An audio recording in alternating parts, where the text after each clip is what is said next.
Gồng lên để với.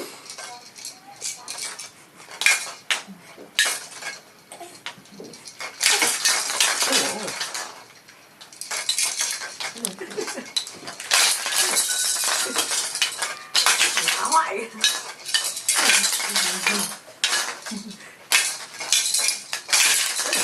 Ôi kinh khủng.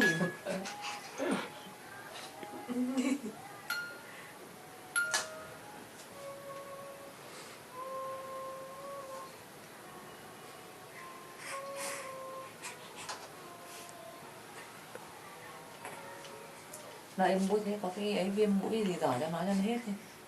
Thì giá nước muối mới còn giỏi. Hả? Ở nước mũi á? Ôi thôi thì viêm mũi xịt xịt gì đấy ấy nhá đó. Chứ nó viêm nó không khỏi mà nó cứ vẫn bị mủ trong nó mới ra như thế. Mũi sao khỏi.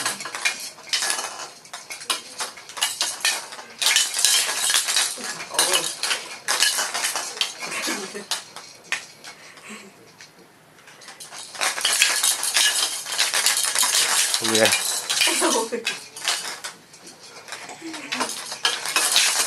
Ủa nó đặt.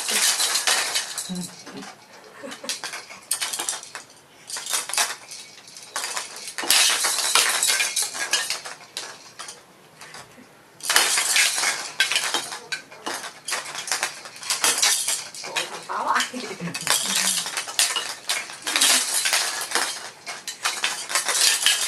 Chân dễ dẫy. Không thích.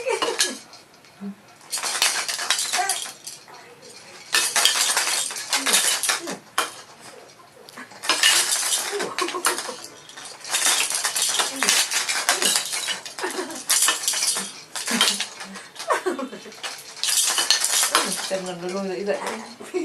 Nó khoái là nó vẫy chân.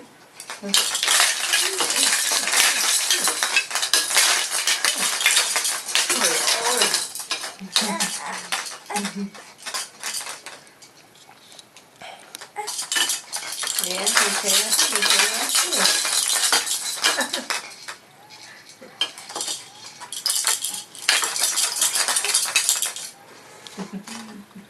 Trời, không lôi không kéo nữa nha. Nha. Không kéo.